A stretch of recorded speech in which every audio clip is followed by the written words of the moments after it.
Em novembro de 2001, a revista Shindonh-A cobriu o processo de renúncia do presidente do Kukkiwon, na época o Sr. Kim Un-yong, conhecido como o Imperador do Taekwondo.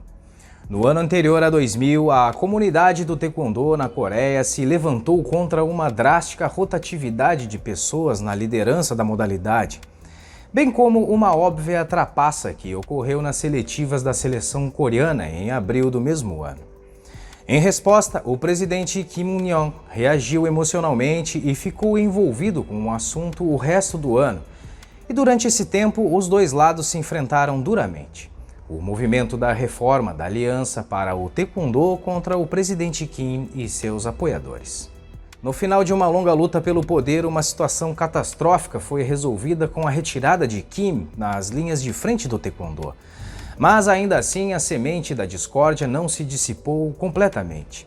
O Taekwondo na Coreia, nesta época, se movia em torno de 3 bases de poder: a KTA, a Associação Coreana de Taekwondo, o Kukkiwon e a WTF, a Federação Mundial de Taekwondo, atual WT. Anteriormente a 2001, a KTA elegeu um ex-deputado nacional como presidente, o Sr. Koo Jun-soo. Enquanto isso, Kim Un-yong assegurava o cargo de presidente da Federação Mundial de Taekwondo por um mandato de 4 anos, em uma reunião da Assembleia Geral da entidade em 2001. Mas o problema em questão naquele momento era o Kukkiwon.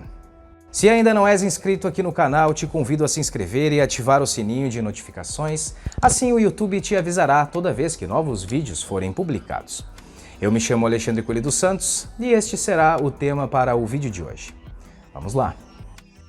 Em meio às manifestações dos membros do movimento da Reforma da Aliança para o Taekwondo em 2000, Kim Un-yong havia renunciado ao cargo de presidente do Kukkiwon, e as consequências resultantes de todos esses eventos para a situação do Taekwondo em 2001 foram enormes. Em primeiro lugar, o vice-presidente da entidade, o Sr. Oh Moon-kyo, que ocupou o cargo por um longo período de tempo sob a direção do presidente Kim, concordou em renunciar a pedido do movimento da Reforma da Aliança para o Taekwondo.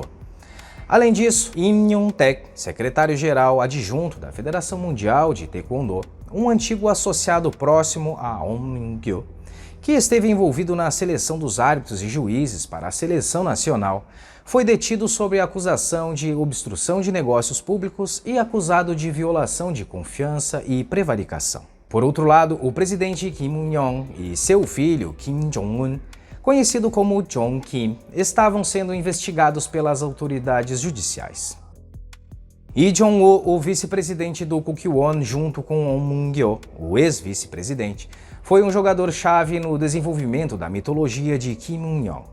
Lee, na verdade, foi quem trouxe Kim para a comunidade do Taekwondo e, por meio de posições importantes de Lee Jong-woo na KTA, Kukkiwon e WTF, ele uniu as várias escolas do Taekwondo sob um único nome e promoveu a modalidade como um esporte competitivo. A opinião geral da comunidade do Taekwondo na Coreia naquele momento era de que se o vice-presidente Oh Moon-kyo estava no comando da organização, Lee Jong-woo seria o cérebro de Kim Un-yong.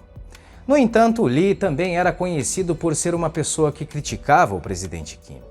Em 5 de março de 2002, um repórter teve a oportunidade de fazer uma visita ao vice-presidente Lee Jong-woo na sede do Kukkiwon. Este foi, na verdade, o 4º encontro entre eles. Porém, nesta oportunidade, a conversa foi registrada. Para acompanhar o trecho da entrevista onde Lee Jong-woo fala sobre esses escândalos da época, basta clicar no link que está aqui embaixo e também na descrição do vídeo. E aqui ao lado deixarei como sugestão 2 vídeos anteriores do canal onde falo um pouco sobre o poderoso Kim Un-yong, os caminhos percorridos para a globalização do Taekwondo e também o que nunca te contaram sobre os bastidores dos Jogos Olímpicos de Seul de 1988. O vídeo de hoje fica por aqui, um grande abraço e até a próxima!